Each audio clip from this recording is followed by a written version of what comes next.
You're listening to Boobies and Noobies, brought to you by the Frolic Podcast Network.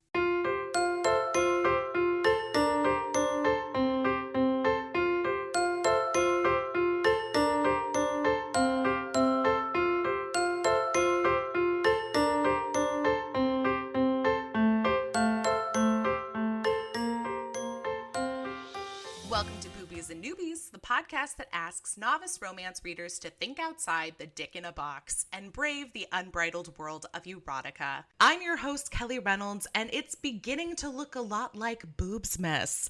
That's right, now that November is here, the 12 Days of Boobsmas is just around the corner. In fact, by the time this episode airs, we will be stocking deep in our Boobsmas giveaways. So please do yourselves a favor and head on over to our social media for more info. The 12 Days of Boobsmas is a joyous time that comes but once a year, pun intended, as we celebrate and review and give away 12 holiday romance reads all in the month of December. As with anything, the best way to find out about what we're reading and when is to hop on over to the Boobies and Noobies social platforms at Boobies Podcast across them all. You can always catch up on past episodes of the podcast on our website, boobiesandnoobies.com, or on your favorite podcast app. If you're a fan of the show and you've got a few minutes to spare, I'd greatly appreciate a 5-star review on Apple Podcasts. It truly is the gift that keeps on giving. And lastly, if the holiday spirit has really got you in a sexy kind of chokehold, you might consider supporting Boobies and Noobies on our Patreon page. Plus, not to toot my own horn, but I've got some exclusive holiday treats planned for my patrons, so now's the perfect time to subscribe. You will find links to all of the above in today's show notes, but for now, let's get kinky. Today's guests are longtime friends of Boobies and Noobies, former guests of the show, and I just had the pleasure of opening their live show in Los Angeles. Please join me in welcoming Keegan, Cassi, and Christina, co-hosts of the My Worst Date podcast. Welcome back, ladies. Hey. I love your intro. You have the best intro. I forget about the dick in the box line every single time, and it makes me laugh every time. I mean, it's like the dick in the box sketch from SNL. Like, there is not a time that I will not find that funny. Always funny. The Capricorn in me also appreciates how organized it is. I'm like, I gotta remember what her sign is because it's like very, very organized. She's an Aries? Aries, baby. Which is probably, it's giving why me Virgo vibes. It's probably why every time I listen to My Worst Date, and especially when the three of you do the fuck, marry, kill, every time Cassi points out like her fuck, marry, kill, I'm like, yeah, obviously this is the only answer. Because we are we're the both same Aries. person. Brilliant. Yeah, it does happen a lot. But oh no, I mean, I'm a longtime fan of yours. I've always considered us to be pod sisters because we launched around the same time. We've celebrated a lot of milestones together. We've done not one, but 2 live shows together at this point. So amazing. It's just the beginning. We need to take this show on the road. We need to, like, honestly, I mean, imagine this tour. It would be so much fun. It would be organized chaos. I would love it. That's the best kind of both chaos and organization is organized. There would be lists. There would be color coordinated lists, but they would be in a manic pile. Like that's, I love it. I mean, sexy. You had Christina at color coordinated lists, like Excel spreadsheets. Yes.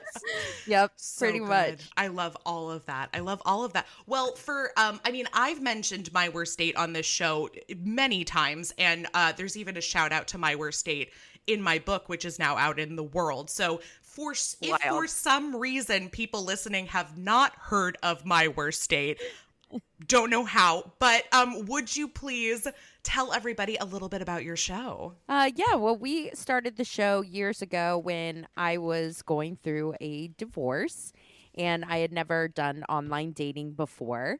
And so I go to my girlfriends and I'm telling them these wild stories of just being single in LA in your 30s and we're just laughing hysterically. And then all of a sudden other friends start jumping in with their stories. We just realize dating sucks for everybody and everybody's got an absolute worst date, hilarious story. So that's how it started. And we kept it going from there.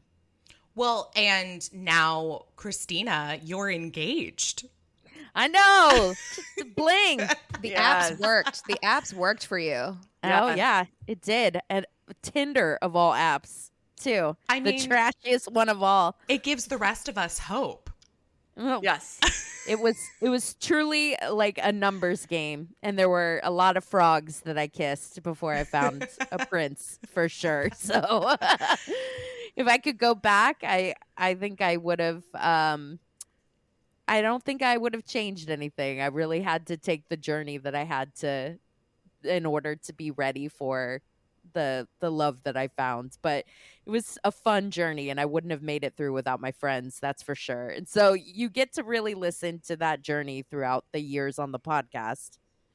And it all led here. I agree. I think, it's all worth it to me if it's like it all led here, because then otherwise you start playing that game of like, well, if I hadn't done this and I hadn't done that, then I never would have done this and I never would have met my now fiance. And it's just wild to think about. So yeah, I like to think it was all worth it because it led you here. For the podcast alone, I mean, who cares about Eric? But I know. we got so much content. It's not about so much him. content. No. So true. I think that's kind of the thing that even our listeners, like I think we took for granted a little bit, is that how much, well, we share so much about ourselves and we share so much about the journeys that we're all going through. And it's like, so to see like some of the people like in the comments being like, oh my God, Christina, I was there at the beginning when you guys started this. Like, I feel like I went through this journey with you. To see you go through like all these shit dates and then come out and meet Eric and then, you met him and all the things you went through and now engaged, so it is cool. I think about too, like all the guys that I brought around the friend group. I'm like, I think this is it. I think he's the one or whatever. And then No, you guys you brought never one- saw him again. You brought one to a tiki bar in, I will never in forget. North Hollywood, and like you were talking about him, like you were like, I really like him. Like I think this might be like for real. Wait, I And- think I and was he came there by- for I that think I was one. too. It was. Yes, I remember yes. this because we had gone to see your show, Keegan, Yes, and then yes. afterwards went to the. And I specifically right. remember Christina being like, "What do you think? What do you think of this guy?" Yeah, and we were all doing Hogwarts house quizzes. That's what was happening. right. Yes. And I was like, this guy is not the one. I was like, No. he's not the one. He can't hang. He certainly was not. It was. I don't think I hung out with him again. I think that was Oh my the God. last hang. We were like, I think we all scared him. It was like, I think you introduced him to us too soon. Oh, no. Now I remember. He's the one that had a roommate that he's like, yeah, no, we're not dating. But they like went on vacations together and stuff right. like that. And I was like, Interesting. I'm pretty sure she thinks you're dating, bruh. I'm pretty sure she thinks that you're in a relationship. That's your live-in girlfriend, actually. Yeah. I don't. Yeah. Oh shit. my God. Well, and as What a ride. as I know you've learned from hosting the podcast and I've learned from listening, you will never run out of material. Like there will never be a shortage of bad dates. And especially in our year 2022, the year of, our Queen Beyonce. Like, I mean, it's just like, it's insane to me, some of the dates that get submitted because I mean, on the one hand, it makes me feel good that I'm like, Right. wow, I've had some awkward, like, mad dates, but I've never shit in the bushes. Like, I mean, there's Yeah. just so much. Dude, it's a lot of pooping, a lot of I mean, pooping. last night was above and beyond. Last night I think broke Cassi for one. Oh, That no. story you told at the top, Keegan. Yeah, there was cum in a jar. It was a lot of cum in a jar. That episode will already be live by the time this one comes out for us on My Worst Date. So go back and find it. It's titled Major Cringe. Yeah, Well- If you want to hear. yeah, the saga, and it is a saga. Mm-hmm. I just don't even know. I don't even know how to respond to something like that because I'm just like, the questions that just start spinning around my brain about stuff. That's the thing, is sometimes I wish I could ask follow-up questions to some of the people that submit these dates, just to be like, okay, so what happened? Like, are you married? Like, what's the? She did have follow-up, and it wasn't better. It got worse. It got so much worse. Worse than come in a jar. And yes. Yeah. Because what do you do with why are you keeping cum in a jar? This Callie? is follow-up question number one is what's going on with that?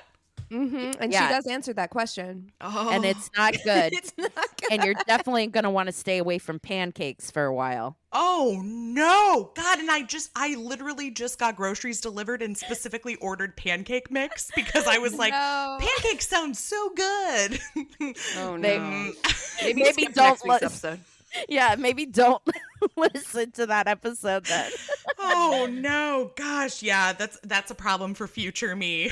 Well, enjoy those pancakes while you can. Exactly. Until I listen to that episode, I will enjoy my cum less pancakes. I mean, because I feel like that's where this is going, but I'm not. There's only one way. I'm not going to make any assumptions.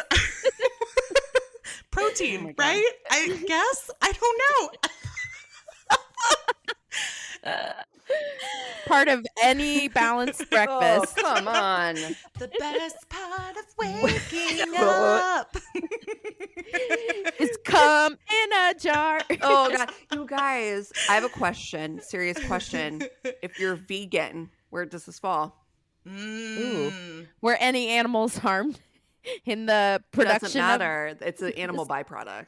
Oh, that's true. Yeah, that's a tough one. And honestly, I watch a lot of political debates on TikTok, and I do find it really interesting when people discuss abortion and then turn to like, well, when do you consider life beginning? And then sometimes it goes as far as like sperm, ejaculate. And I'm just like, what? Like, no. Like, because then it's that whole Legally Blonde argument from the movie where she's like, reckless abandonment every time that they masturbate. And I'm just like, oh my God, we are not using this logic.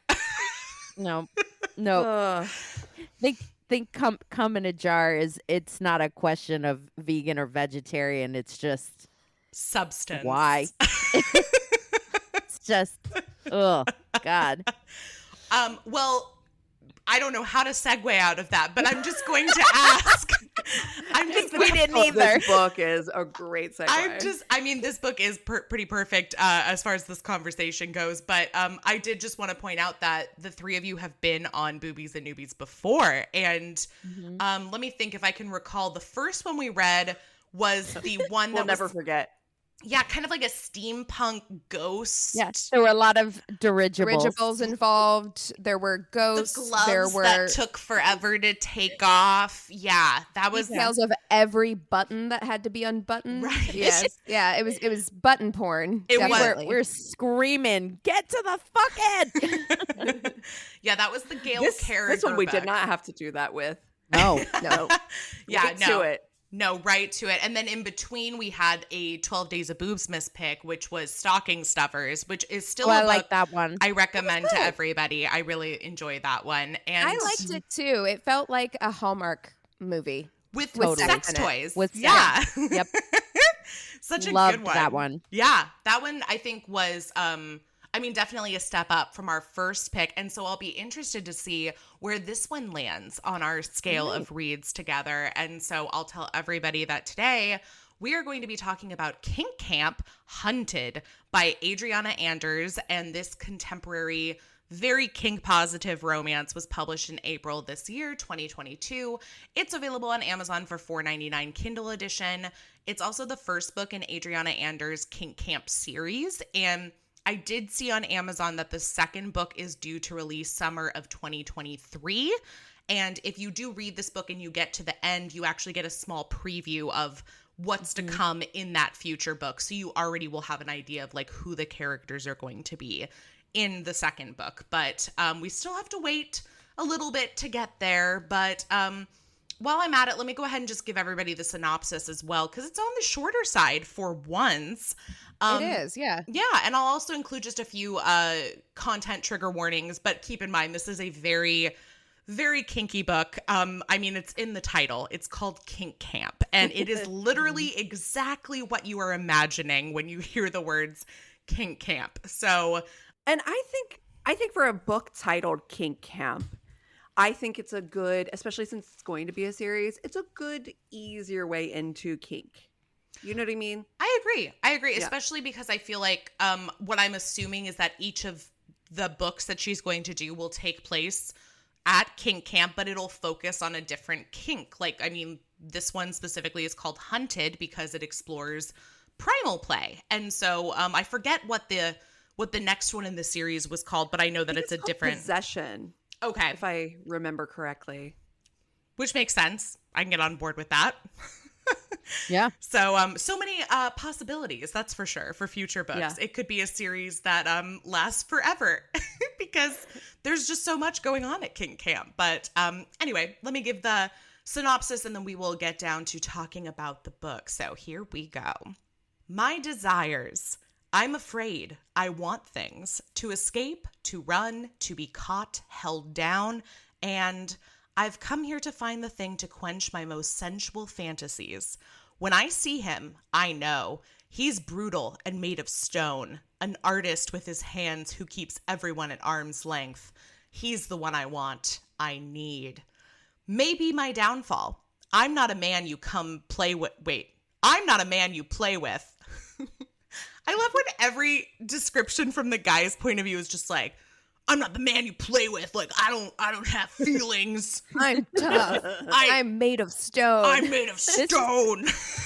Totally plays into that, like, I can fix him. I can save him. Oh, gosh. 100%. This book really does do that, for sure. Yeah. So if that's your kink, you're going to get it in this book. And a lot of people like that, so here you go. And that's where it should live, in a kinky book, not in real life. Yes, I agree. Exactly. I agree. Look, it's not going to pan out like it did in this book in real life. Just be warned. This is what I love about romance. You can't fix him. Yes. Exactly. You can explore all the things that you would never explore in real life in your books. That's right. I'm not a man you play with. I hate that I tuck on this voice. I love the voice. I love it. You Keep it you up. have to follow through now. Okay. I'm not a man you play with. I gave up on finding a partner years ago, but now I see her. Innocent, beautiful, temptation. I want to possess her as much as I want to protect her from myself. I am the king here, but once she's gone, I'll be a man alone once again. Now that I have her, I have to find a way to keep her forever. Oh my God. Listen, I have to say that synopsis, I really feel like is not doing the book any favors. Like, I think that the book is less problematic than that synopsis. Yes. The synopsis makes it sound like, and I can kind of see this in the book. I actually was kind of thinking of it as like a mashup of like Beauty and the Beast, Cinderella like retelling. Yes. But this gives like full like Beauty and the Beast vibes of like, she's innocent, I'm a monster, like I'm gonna keep her up in my castle and chain her up forever. Not the book at all. You are getting kidnap vibes from that synopsis, and that it's not really what very the book is inaccurate. like. Yeah. And I will say, for the book being titled Kink Camp, yes, there's kinky stuff that happens in the background. And yes, being chased and fucked in the woods, I guess, is kinky. Yes, but that's kinky. That is kinky. I think we can commit to that being kinky. It's kinky. I guess it down is. and fucked by a stranger you've never seen who's wearing a ski mask. I guess it's kinky. I'm like, Christina, vagina has dirt in it right now. I think we can call it kink. But I was just like, it felt like still like just very monogamous, very safe. And I will say that the book was like accepting, I feel like, or not judgmental of the people that surrounded them being kinky. But I was like, I want more kink at Kink Camp. I'd like to think that maybe in future books, and I will say this, there's another series I really like by Sarah Kate that all takes place surrounding this group of people who frequent a sex club. And those books kind of remind me of a similar vibe where there's a couple where it's just a man and a woman. There's a couple where it's actually a polyamorous relationship between two men and a woman. There's one where it's like a married couple, but they like to play and invite other people. So I'd like to think that maybe that's kind of what this is going to lean into, because we met polyamorous people. I mean, even the hero of the next book, I think maybe he didn't say he was poly. I know he said he was pansexual. But I forget. But we know that he plays with multiple partners too. Yeah, so I don't know. I'll be interested to see where the series goes from here. Same. I really appreciated that this book did feel very open and positive throughout. Like, I like that it pretty prominently features a non-binary character, that they're very it's how it should be, in that it's not made a thing at all. Right. No, right. it's very, exactly. I loved, that was actually my favorite character. LeMay. They were my favorite. I was like, I want to meet LeMay in real life. Yes. Someone that's a barista with roller skates. And LeMay sounds like a good time. So much fun. Glitter in the chest hair situation. I love it. I'm here for it. Incredible. Yeah, I liked that a lot too. And we met and then her friend, our main character's friend, is Mad Max. Mad Max. She's also poly, likes to engage in a lot of various acts. And so I think that was kind of the thing I liked most about the book, was that you met a variety of people. And yes, we were concentrating specifically on this one pairing, which I'm awful with names. I know his name is Liev and her name is Overlord. Or Overlord.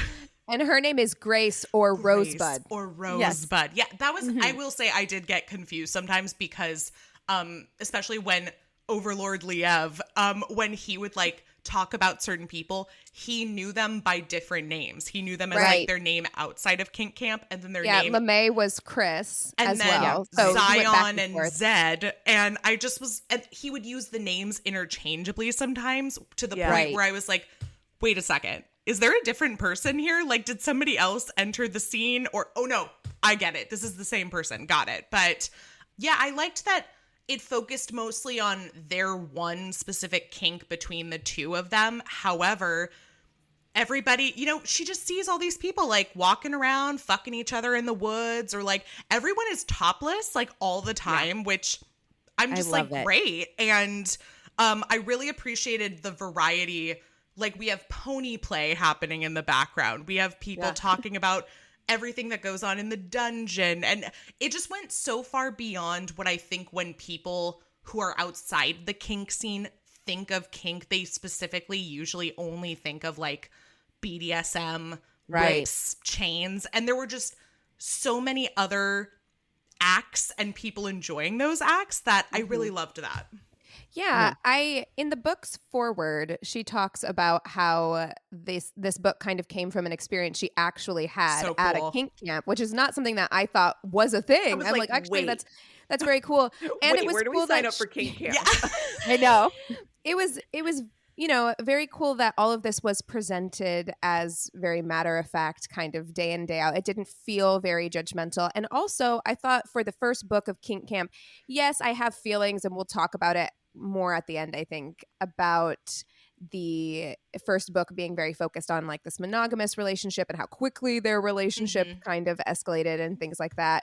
But it did focus on a kink that I feel like isn't discussed very often. I think people are very afraid to talk about this specific kink. And I thought it was handled really well, where everything still felt very like respectful. They really emphasized the need for safety and safe words and making sure everything was very consensual. And I think sometimes people think that when you do that, you're going to take some of the sexy away. But I hate that. It made it hotter. At one point, I wrote down, because I was like, "That's fucking hot." And they were like, "And if you're too full of dick, then how are you going to tell me to stop?" And she taps aside. I was like, woo! Yes. I was like, that is hot. Yeah. So just, don't be afraid to emphasize the aftercare and like the safety that you need, the consent. I thought it made the scenes that much hotter. At one point, they stopped because they don't have a condom. And I was like, oh, I actually like that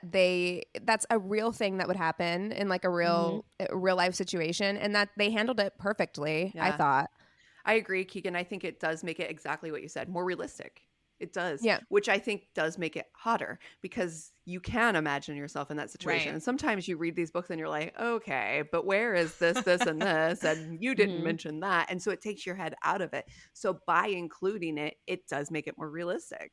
Yeah, I want to say like maybe 5 or 6 years ago, it was really interesting before I started the podcast. And then even when I did and starting to talk to people who were reading their first romance novels, a thing a lot of people were talking about was condom use and like discussions about birth control. And that was something that really surprised me when my guests would bring it up during podcast episodes, is that one of the things they were always really surprised by was the mention of birth control.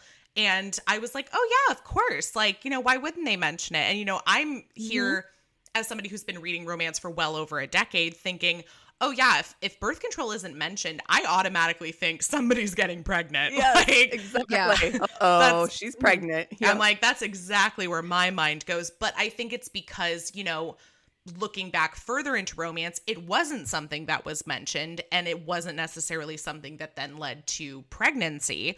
So that was kind of something a while ago where we had conversations about it being kind of surprising in romance and maybe taking people out of it a little. I think now it's a lot of talk about lube.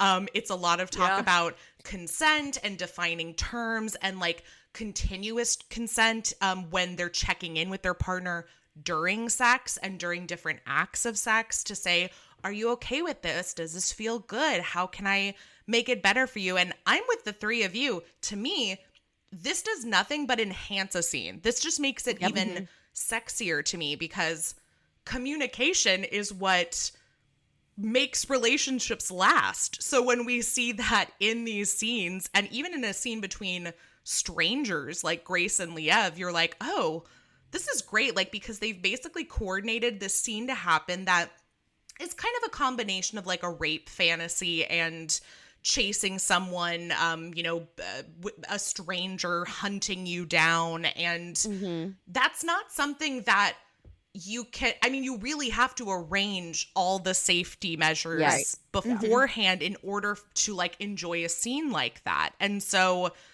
I love that they fill out paperwork, that they create these safe words. I mean, there's mention of there being like guards and security that are like, it happens in a specific area, and we know that there's staff members nearby. Like, there was just so much touched on that like I never would have thought of within this world, that I was like, oh my God, I'm with Cassi. I want to go. This sounds fantastic. Right. It makes me feel comfortable in a scenario where I feel like you could very easily, if it's not done right, this scenario goes into a territory that can feel very unsafe and very uncomfortable and very triggering for some people. But the way that they handled it in every page was really like, we did the paperwork. I nodded to the security guard. We're talking about safe words during. We're, you know, like throughout the whole thing, it made me feel much more comfortable. There was never a point where I thought that if the female protagonist wanted it to stop, that it wouldn't stop. Right, like I was like, if she wanted it to stop, it would stop. Or if he did, you know, it would stop. You know? Well, yeah, even in different interactions with other members. I mean, I feel like she's with Zion at one point or whatever, and she's like, no, I'm not interested. And he immediately backs off. There's never a point in the book where it doesn't feel like she's not in control of what she wants. And it's also the way that it's written isn't clunky or hitting you over the head with it. I thought she did a really good job of just integrating it into the story and normalizing it, and I really appreciated that. Yeah, I'll say that I think, because I also recorded an episode with you with Madigan for your Angry Neighborhood Feminist. This is my 4th Boobies and Noobies book, and I would say that this one is the most well written of the books that we've read. I really loved the I really enjoyed the Christmas book, but I actually think that as far as like writing goes, I think she might be a stronger writer, the author of this book. I really enjoyed the way that she told the story. Yeah. I agree. Yeah. I think there's something to be said too for, I know this isn't I'm going to say it's not a fantasy. Obviously it's a fantasy in one way, but I mean in terms of it not being of the fantasy or sci-fi genre, which is something that usually you have to do so much world building in that it can sometimes feel, like you said, clunky, where there's just so much exposition to like set up the world, the rules of the world. This is what it looks like. This is how we got here, yada, yada, yada. And with this, it does feel like its own world because it's very insular. Like the entire book takes place at Kink Camp. We don't see before Kink Camp. We don't see them going home. You know, we hear a little bit about like their lives outside of Kink Camp, but it's not, it's all takes place at the camp. And so in a way it does kind of feel like a fantasy book where, in more ways than one, where you have this whole world that's so unlike the world that I think most of us live in. Because I know that I know people personally who are very involved in the kink scene, and from the way they've always described it to me, it sounds a lot like this. It sounds so positive. It sounds like a family. It's very inclusive. I think there's a lot of people that find solace in the kink scene who maybe are, queer especially, but also I know somebody who's disabled that's in the kink scene. Like there's just so much acceptance because there's this idea of like the othered coming together and like creating a family unto themselves that I think is just so lovely. And so to do that without having these clunky descriptions about here's what Kink Camp is, here's the description of how it came to be, and this is what it looks like. Instead, it's just I think she did a brilliant job of starting with a character who this is their first time there, because it gives you that whole fish out of water perspective of, I'm not really used to this, but I'm here with a friend who comes every year, so I get to hear about it from her, but then also meet all these people and get to see people walking around and enjoying each other in different ways. I think it was a really smart idea to take it from that perspective too. Yeah. Yeah. Absolutely. And they. Oh, sorry. Go ahead. No, I was gonna say, you mentioned, people from different walks of life. I mean, the fact that when she's going through like the dungeon area and she's talking about the different scenarios that are going on, she even mentioned someone who's in a wheelchair. I was like, I love that. I love that. I again think because she is new to this, we are seeing all of these aspects, because otherwise, if it was somebody who was ingrained in the camp or ingrained in this culture, that wouldn't be something that they would notice or even think about. That it would stand out to them. Yeah. Right. Mm-hmm. Yeah. And it was very age inclusive as well. I loved all the descriptions of the people at the camp. Me too. She would talk about like, there's this, 65-year-old woman who looks like she could be your librarian, but she's wearing like full biker and she gear has her like leather daddy. Yeah. With this big handlebar mustache. And it was very inclusive in every way in that respect. And I really enjoyed that. And also, again, it wasn't made a big deal of at all. It was just like, this is something I'm noticing and I'm describing it to you, Yeah, I think it was really lovely. Like, I mean, and I know that's like a weird word to say for like a book that's called Kink Camp, but I have found this, I feel like in some of the books where I don't read a lot of dark romance. And I know like a lot of people I follow on Book Talk love dark romance and love like the darker aspects of both, in the bedroom and outside of them.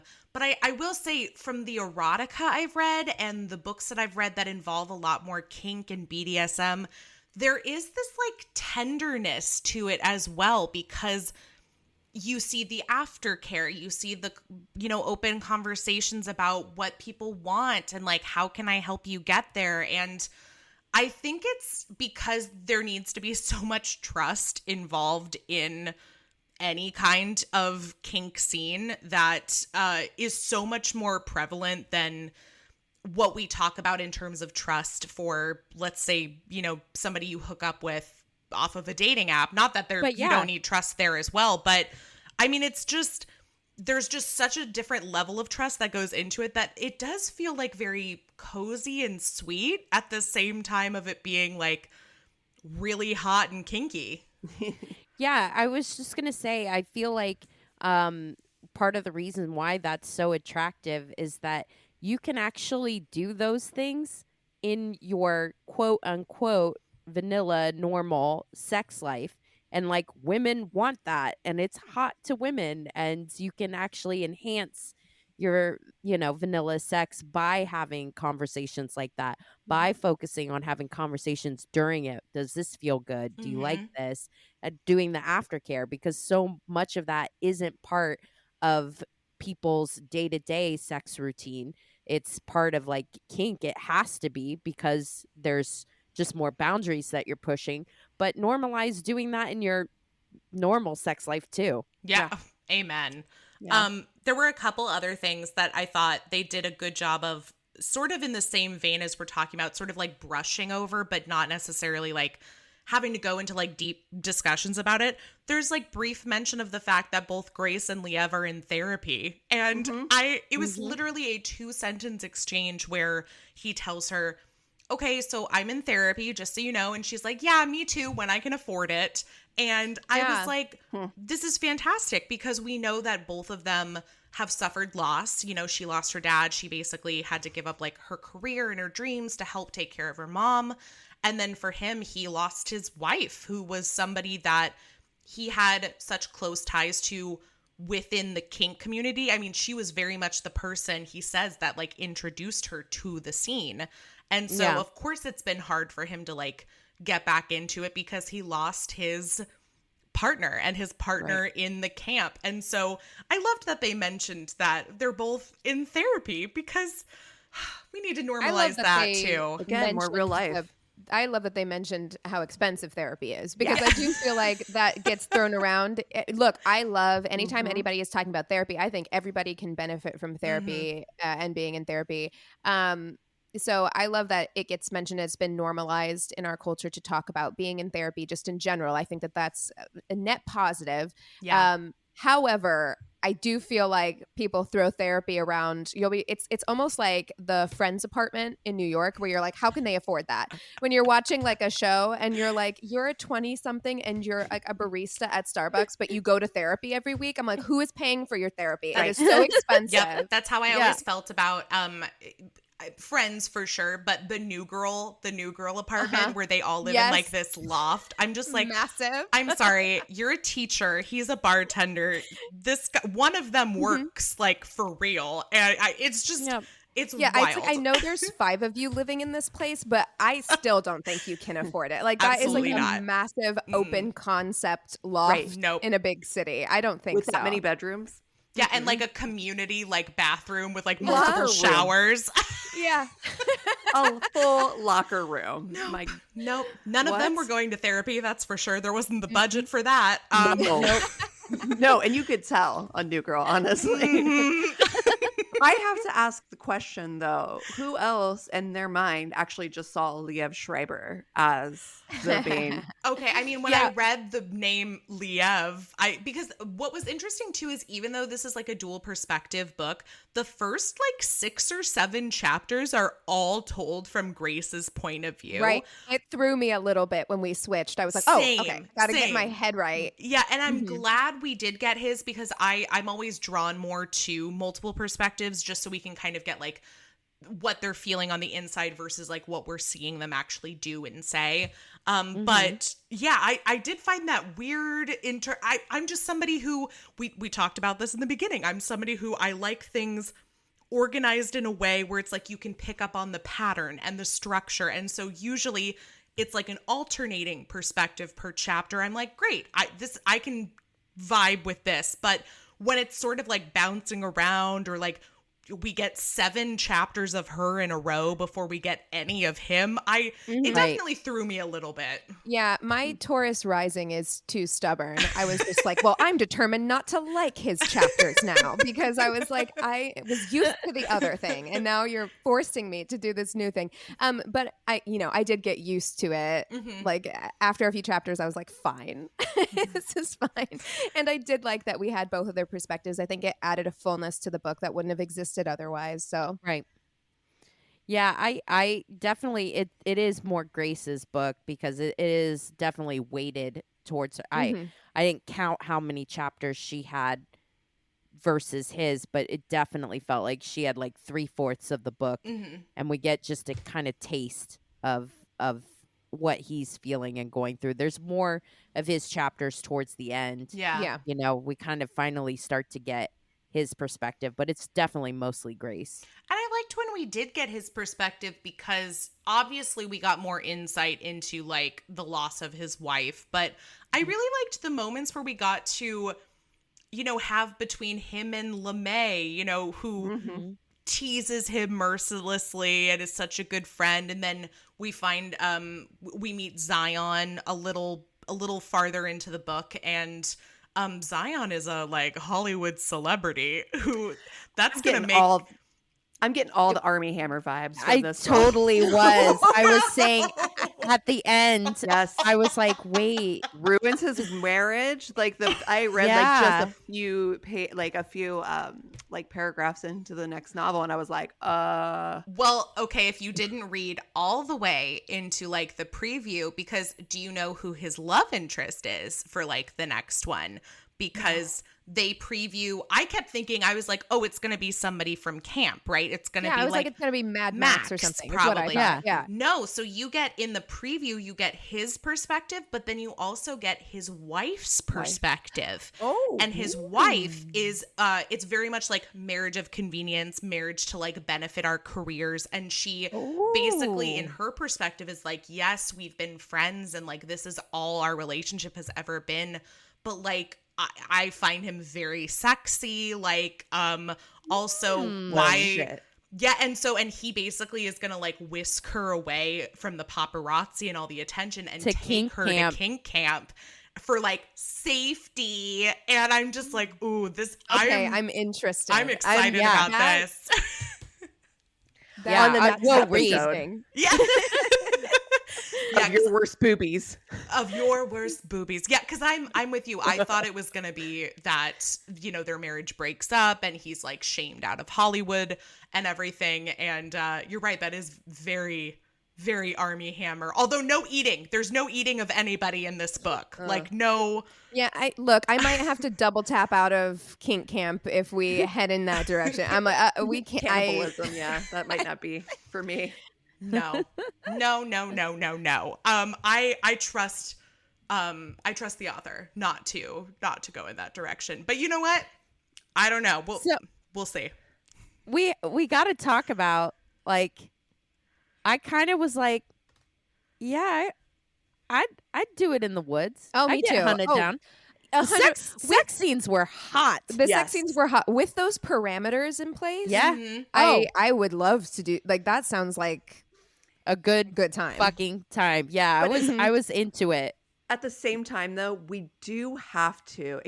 We cannot glaze past the fact that they talk about her like getting like dirt. Basically. It's too dirty. Oh my God. See, this is why I talk about how we're the same person, Cassie, because I was like, yes, hot, ass in the air, love it, in the ground, great. Yep. And then the multiple mentions of her getting like a face full of dirt or like mouth in the dirt, I was like, nope, like that's it, we're done. Like, and I'm out. That's so funny. Me and Christina are just like, I'll give it a go. Her pussy. There was a moment where it said ground her pussy into the dirt, and I was like, absolutely not. UTI, baby. Not. Put a blanket down. I know. Well, you know, it's just not part of the scene. Did any of you have a specific sexcerpt that you wanted to share? Because there's plenty to choose from, that's for sure.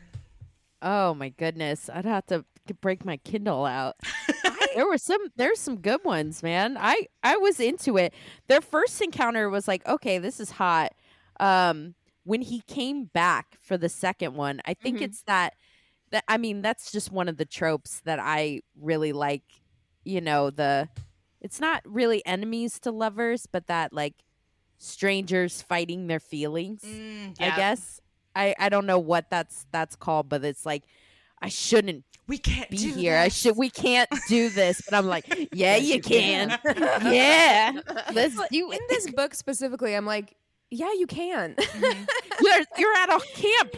You definitely Entirely. can. And you should. You can do literally anything you want. Like, you want to go to town on, like, the breakfast table. That's fine. I don't think anybody will mind. Yeah. Yeah. No, nobody would mind. In fact, they'll cheer you on if that's what you want.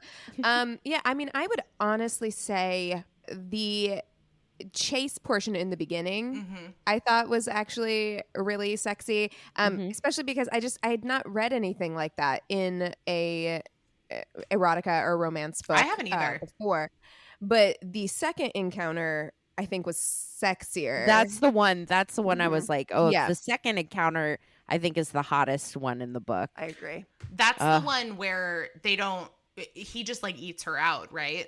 Yes. Yeah. I liked the variety too, because like the first time they get together, it's from him posting that like announcement on the bulletin board. I mean, it's very like Craigslist, like man seeking woman kind of thing. Yeah. And then the second time she put something up and is like, I want to repeat. And then from there, they kind of just gravitate back to the woods without the notices and everything. And yeah, I'm with you. The him going down on her, that was a good one. And then I also liked, I am here for like a good face fucking scene. And I feel like you don't get a ton of like really good ones. And he went to town on her face, like in one of those scenes. Meal. Like it was intense. And I was like, I'm here for this. Yeah. No, all the sex scenes, again, I think writing wise, these were the hot out of all the books that we've read for Boobies and Noobies. These even more than the sex toys. Yeah, I really was like, these sex scenes. I was like, okay, all right. And again, you do not have to wait. You're like 10 pages in, and you're fully in it right away. And the whole book is only like 200 pages. It's a quick read. Yeah. And I do again have to say that props to the author for being able to jump right into it like that quickly and still make everything feel good and safe and not too rushed. Like it felt like, you're at a camp where this is normalized and that feels appropriate. Yeah. Good point. I'll give everybody, because I feel like we can't discuss a book called Kink Camp without me giving at least some kind of sexcerpt. So let me give everyone, and honestly, you don't have to scroll far into the book to find one. Just pick a page and chances are pretty good there'll be something there. This is from the blowjob scene. So they're in the woods as per usual. And we'll go from here. Oh, I'm wondering if the author is British too. Like I didn't look it up, but I will say, not that people can't use the word cunt like when they're not British, but I will say I did see a good amount of cunt in the book, and there were a couple I love that word. I do too. And there were a couple other words or phrases that I was like, oh, this is giving me like British vibes. Like I'm getting very like I know Cassi watches Acorn like I do, so I was like, this is like naughty Acorn. Dude, $1 million idea that you just came up naughty with right Acorn. now. Naughty Acorn. Strictly British. Take my fucking money. Me too. And it's just like, it's naughty just British. Matt Smith reading romance novels to you. Oh, I like Not it. too good. Okay, we will talk about this new Table venture. that for now. Put a pin in that for now. TM. I do have to say one thing though. I will say this about the woods. You know, the dirt, it didn't even track for me. One thing I did think about though was like knees on bark. There was a like lot I of was tree. just like a lot of tree bark is not a comfortable material. It's not like you're being like laid down in a bed of moss. And all I could think of was like, my knees can't handle it. I don't know if it's because I'm in my 30s now, but I'm just like, that seems painful. Like I'd be like, we need to reposition, or I need to like bring some knee pads or something to do this. Yeah, like, you would think at a camp where, they have everything at their disposal, that they have like a little hide-a-hole next to this tree full of like knee pads, blankets, bug spray, like, you know, anything that you could possibly need. You're like, pause. Sorry, I got to put some off on. I'm getting eaten up out here. They do mention that the underbrush was mostly cleared. So they talk about that at the very beginning, about how they had cleared a lot of the underbrush, and that they there was no poison ivy. So they did do some work. Oh, yeah, that's right. Yeah. There was some the mosquitoes for sure. I appreciate that, definitely. Maybe they had some citronella candles like on the perimeter, all over the place, just in case. And I know this guy runs the camp, but I'm just like, what? Are there staff meetings? Like what? Like there seems to be a lot of facilities to maintain. There would have to be staff meetings, but I mean, also apparently he runs the camp, but apparently he is also like the plumber. Right. Because he's fixing the shower at one point. So, and then he's like in charge of fixing the coffee machine. I'm like, okay, so he's the handyman, the plumber, the owner. He's also a like world-renowned full-time sculptor. Artist. This dude wears a lot of hats. He sure does. Anyway, okay, let me give you a little sexcerpt from here. So here we go. I was looking for one with cunt. Oh, great, I found it. Her lower body's swaying, hips working hard to press her cunt to my knee. I can't imagine she's getting much pressure, though the wet spot soaked through to my skin. This time, she doesn't kiss or fondle. Her hands don't hold me like before. Instead, she works her mouth down and down until she's choking at the widest part of his dick, obviously. I stroke both hands against her skull, dig my fingers into silky hair that I see in my mind as dark brown ropes, and make her take another inch. She gags, her throat flutters, saliva drips, hot then cold, coating me, slicking the whole filthy thing. Her head tries to lift, and I let it. Give her a chance to breathe. She hardly takes it before she's back on me, around me, so hot and tight, and wet that it's an effort not to blow. Another press down, her body writhes for air. The need in my dick is agony. This scene, again, I feel like things can go into an uncomfortable place sometimes, but it doesn't in this scene because you set it up in the chapter before from her perspective that this is something she really, really wants. So it doesn't feel like it's clear, I think, even in that little excerpt that it's something that she really wants. Yeah, there isn't, this isn't like him, you know, pushing her head down. Like there was none of that, like the usual just like grab her hair, push her to the ground kind of thing. So that was nice. Yeah. And I think that ever since the second sex scene when he delivered for her, like he like ate her pussy like a goddamn smorgasbord and then left, she since then has been like, I want to reciprocate that, you know, and like, so she wants that. And she voices that from their first encounter where she's just like, I want to do this. And then she wants it the second time too, and he doesn't allow it. And so by the third time, she's like going in. I'm just going to take it. Take that dick. Take that.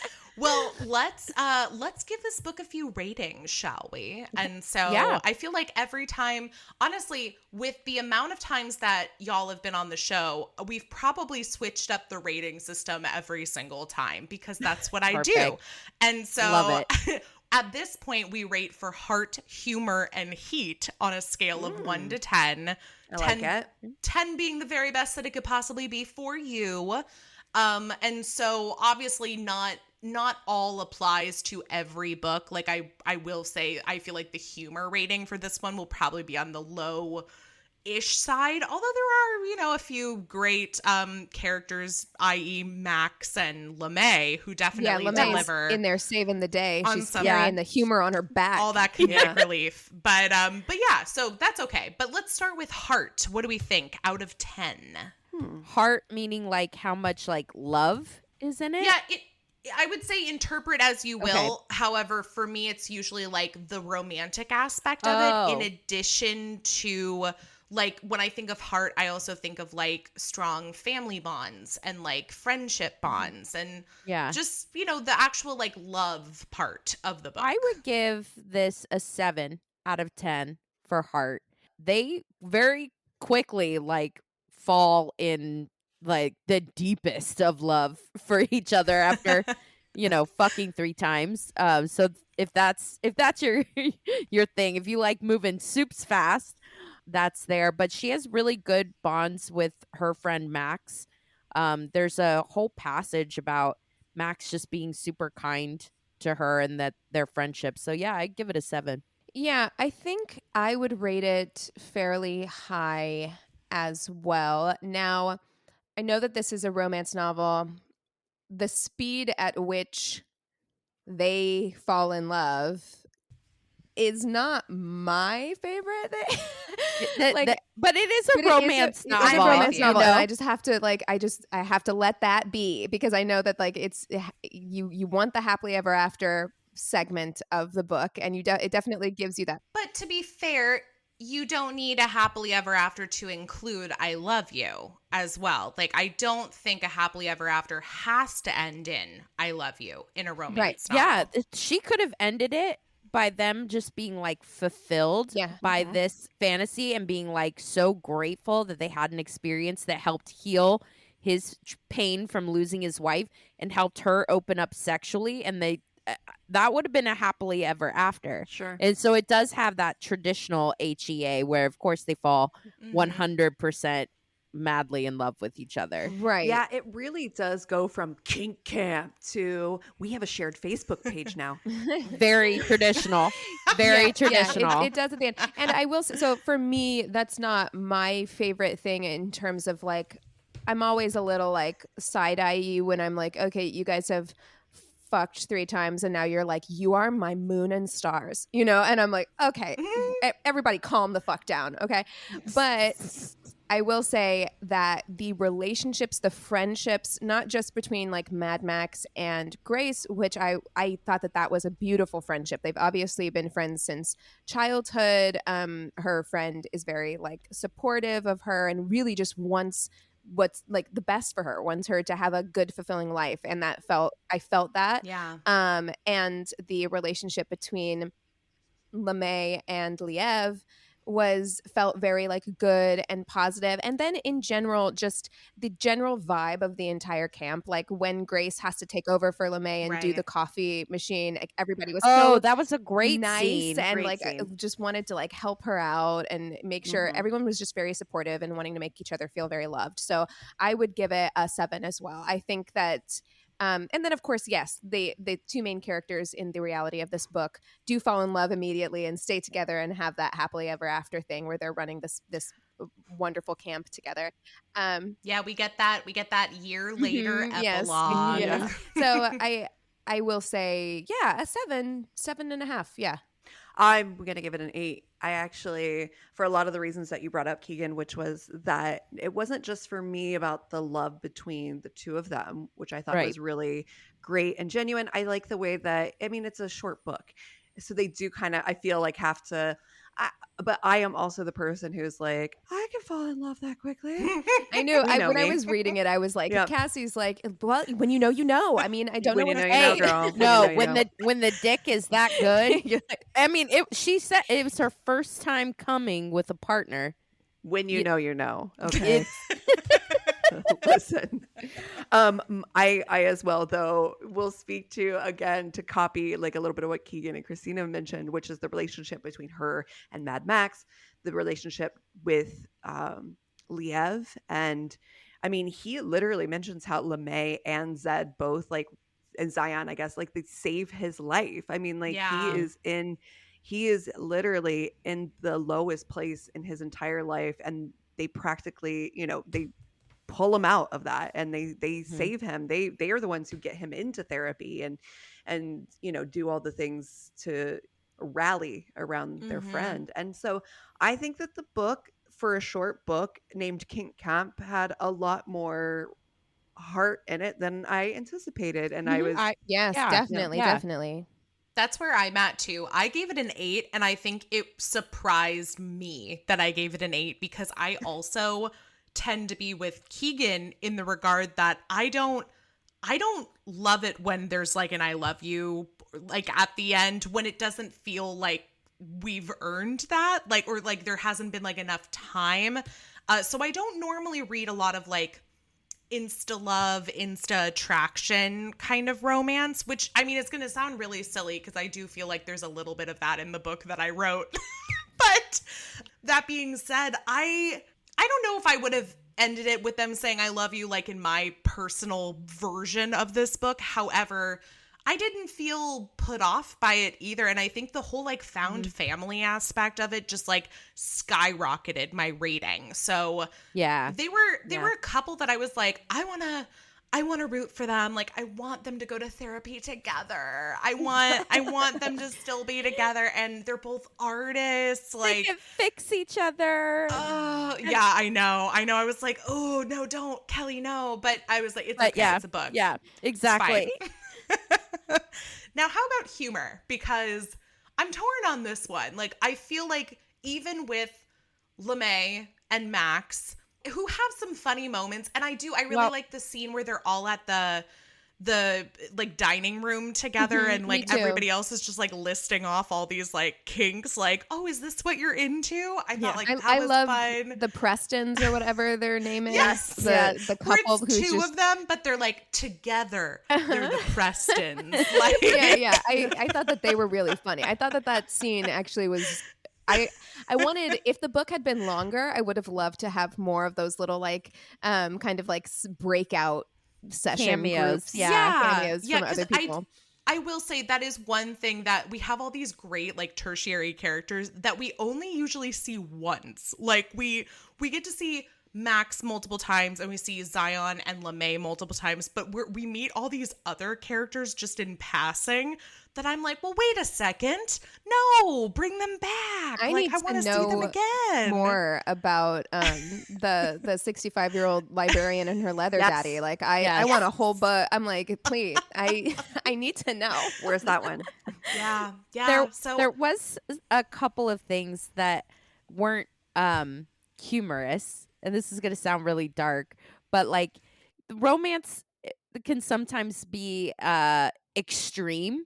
So it's like, you know, of course it's like her tragedy is like her dad died, and then her mom had not one, not two, but 3 strokes. And it's just like, it's a lot. And I feel bad. I have a dark sense of humor, but it definitely did. I was like, damn, it was like a lot. pile on. Like it was just, you know, like it was one thing after. Like it wasn't just a car accident. It was a car accident. It's the death of a parent, multiple strokes. Her mom had a stroke that led to a car accident that killed her father. I was like, things got really dramatic. Like, and then she's had more strokes really since then, and she dropped out of college, and she gave up her career, and now she paints houses. I'm with you in that there was a lot. And then she moves her sickly mother 2 hours away from like any city. She's like, this is fine. This is fine. We built her a cabin. Cottage in the woods. Tiny house for stroke mom. They got her a life alert. Don't worry about it. It's fine. They did. She was like, my thing didn't alert. I don't. There's got to be a medic on staff at this camp. There has to be some kind of. In my reality, care. they've hired, and he's got like so much money because he goes out of his way to be like, I've got enough money from selling my sculptures to buy this camp 5 times over. That I'm like, oh, okay, he's got enough money that like they have in-home care for mom. We can just assume. I'm gonna go with that. Yeah, full staff. But humor overall, I think I would rate 5. That's what I was going to say too. I was thinking like 4 or 5 too. I'm with you. It's like, it was there. There were a few moments where I was like, oh, you're ill. But, you know, it wasn't like a laugh out loud rom-com by any means. Right. Yeah. Just enough to lighten the mood between scenes. Yeah. I think and that was just exactly what it needed to be. Yeah, because they were very serious. Like both of them, their characters were like not well, Leah was dark, but yeah, they're like dark, serious, Intense. tragic, intense people. So it definitely needed those tertiary characters to be light.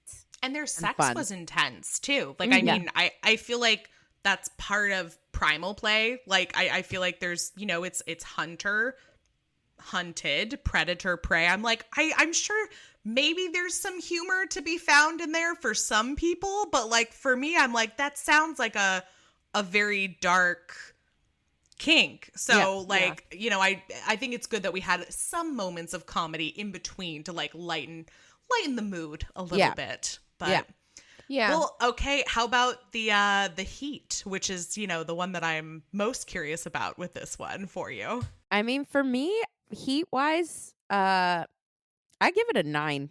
I really do. You and I are on the same wavelength. I thought the sex scenes were hot. Mm-hmm. I thought the depiction of responsible kink is fucking so hot. And it's like power play is a kink of mine too. Not necessarily like primal play or anything, but that's always going to be, I'm like, ooh, yeah, that's hot. And the way that they set it up and everything, I just thought was really hot. And then, yeah, buried deep down in my soul, I will fix you savior kind of person. I really am. I love that trope. I hate it about myself too, but I'm like, tortured artist. That's like a whole other thing too. Like, that likes to do power play stuff. I was like, girl, yeah. I give it a 9. Get the guitar out. I know. You got an amp I could carry for you? Yeah, where was the guy playing around a campfire? Like, there was nobody with an acoustic guitar. That is well, that's how you know this isn't believable. Mm-hmm. Yeah, the author really missed out on that one because I'm like, you know, there was at least one guy playing Wonderwall. Yeah, with an acoustic guitar. You know it. And that was his kink. Was like playing guitar in the nude, like wanting people to fawn over him, like for his guitar. There was at least 3 girls around the fireplace, also naked. I also hate that I'm this person, but I'm like, if he's good at the guitar, if he's good at it, you can overlook a few other things. It's a mistake. I mean, musicians are oft a mistake, but I would also give this a 9 because if you do isolate these sex scenes on their own and just read the sex scenes, like the sex scenes are steamy scenes. They're aggressive, which I actually appreciated. Like I liked it. You know, I enjoy the more rom-com romance novels as well. Kind of, you know, we're talking about the Christmas one a lot, but like that one, you know, where there was a lot of fun kind of infused into their sexual encounters, and they were still hot, but it was a lot more lighthearted. This one, though, was like, if you want to get it in, you should read the sex scenes in this book. Like that's so yeah, I would give it a 9 as well. Okay. I am going to give it, gosh, I want to give it an 8. Like, I think I was between a 7 and an 8. And the only reason is because I do think the scenes are fucking hot. I just feel like they were light. I don't know. For somebody who was like Kink Camp, I was like, put a scene in the dungeon, like give me more. I expected more out of a book called Kink Camp, personally. I hear maybe I'm just I can see I'm kind of with you on this one. I thought they were very hot, and I love that this was the kink explored because I don't think I've ever actually read a book with like primal play. And so I was like, great, I love this. But you know, it was a monogamous relationship. True. There weren't toys, there wasn't any butt stuff. Like, I mean, from the very beginning when she's like, no anal, I'm like, ow. Like, I was like already disappointed. Like, oh, you're double stuffed cookie over here. You're exactly right. I didn't think about that. It is titled Kink Camp, but it is pretty traditional. But the sex scenes, the way that they're written, are pretty hot. But it's definitely beyond just being out in the woods. It's not. I'm with you on that. I think for what it is. I would give it a 9 for what it is. But yes, I would say it's not what I was expecting. Right. Yeah. So I think we can expect that. It makes me excited for future books because I'm like, there is the potential for all these other kinks to be involved. And we already know that the writer is capable of writing some pretty steamy stuff. So I'm interested. Yeah, I'm really hoping we do get more experimenting with like future couples, because I'm probably in between. I'd probably give it like an 8.5, and I thought it was very hot, but God, you know, the setup for Zion and his wife, whose name, by the way, is Twyla, and so all I can think of is Twyla from Schitt's Creek, and I'm just like, I don't think that's how, because they even describe her as being on the rounder side and having like a soft stomach and everything, even just in that quick preview. So I'm like, oh, okay, I love this. And so I'm thinking, well, we already know is a bit of a sadist. He's dom. He is pansexual. He plays with literally anybody. So I'm just very curious how she will play into that. And like if she's going to experiment with multiple people, if it's going to be her watching him experiment with other people. Like there's so many possibilities that I'm like, I would love to see it be more than just the two of them. I'd love to see more people involved. I want to say it will be. I feel like it will be because of the way she set it up in describing Zed and his interests, that it would be very disappointing if they didn't explore that in the next book. Right. What would be disappointing to me in the next one would be if she comes and somehow saves him and that he commits only, you know what I mean? Like comes in with that kind of thing where he's like, oh, I've fallen head over heels for you and now I don't need this anymore. Like that would be disappointing. Yeah, I don't think that's what will happen. I hope not. Yeah. I hope not either. I wouldn't like that at all, because I don't like when people fall in I don't like when people fall in love. I don't like when people fall in love and it like fixes everything. Or it's like, I mean, there's a reason. It implies that kink is a problem that needs to be fixed. That it's something to be fixed, which it isn't. And so that's the whole thing, is I'm like, I can see where this would affect his career and her career in Hollywood because of just like the world that we live in. However, I would love to see it not negatively impact their relationship, but make it more of an opportunity for the two of them to, you know, become closer, and then also find something that works for both of them together or with other people, you know, whatever it might be. So I have high hopes for that. If I had to say that there was one criticism that I had from this book, it was that I feel like they were inching towards that love and sex will fix you thing, because I'm just like, we're both damaged people, and like fucking in the woods a couple of times with somebody who gets it solves my problems, you know. And I'm like, but they go to therapy, Keegan. True. They have therapy too. It's okay. You're right. I hope when we're it's working not through this too together. expensive. Right. But also fucking in the woods. But yes, I think that if the next book is anything like the way that Zion was talking to, you know what I mean, like to her, man. That I like, I want to see those scenes. I want to see the things that you were talking about. I want to see that happen. Honestly, that was no sex was happening, but I was like, this is hot. I was like, they don't even have to have sex. He can just keep talking about the things he wants to do, and that's plenty hot for me. I'm like, go do it. Now go do that. So I'm excited for more Kink Camp. And what if there were future, I know we don't know a ton of the characters, and I'm sure there will be more introduced, but if there were future books in this series that explored specific kinks, what would you want to see in future books? Oh, man. Multi-partners. For sure. Yeah, MMF. Yep, definitely. There were a few that they mentioned when they were at that dinner scene that I was like, well, first of all, I would love to see like a healthy, safe representation of something like fire play. Like I'm like, like let's bring out the flames. Like I want something where maybe pony play. I would be really interested to see how they would do something with pony play, but honestly, just in that vein, I'd love to see like a submissive man.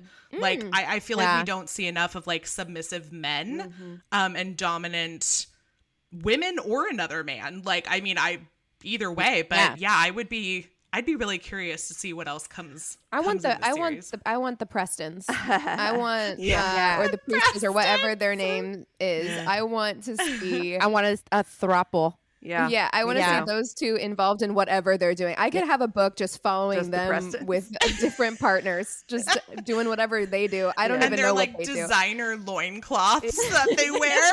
I have to say that if you've read the Anne Rice books, the Sleeping Beauty books, it's hard for me to think of a better pony play scenario, because I think that she like really, it's like the bar is set there. I think that's why it's like I've never read a book that goes into that scenario at all. I feel like it's just it's like she really, like, you're like, oh, okay, well it's been done.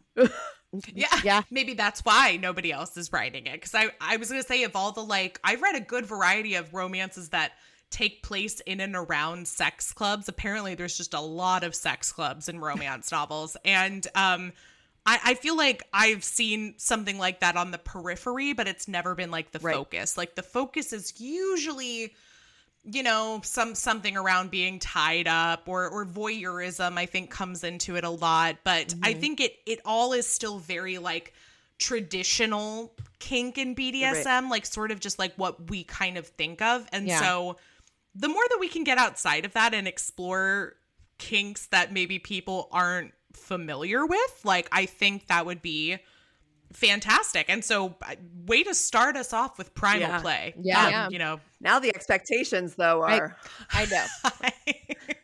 So will we read the next book, I think, is the big question. I probably will. I probably will. For sure. I'm curious now. Now I feel like I have to, because I'm like, well, shit. Did I pre-order it? Happen? Maybe. No. There you go. Yeah. Well, we might just have to reconvene then next summer and get back to Zion and Kink Camp. Go back to Kink Camp. Yay. It's time for our annual trip to Kink Camp. Let's go. Yeah, I really want to see what happens to Mad Max. Me too. I'm curious. I would love Max to have a book, and honestly, I would love LeMay to have a book, I think. Oh, yes. Well, ladies, it's been a pleasure as always. And you know that you are always more than welcome on Boobies and Noobies. And obviously, we already have our next book in the mix because we have to go back to Kink Camp. Absolutely. So thank you again for, being my pod sisters, but also for having me on your show and for being here. Yay, absolutely. Thank you so much for having us, Kelly. We are so happy to spend this time with you, whether or not we are guests on your podcast. We just enjoy hanging out. So thank you for inviting us on. Of course. Of course.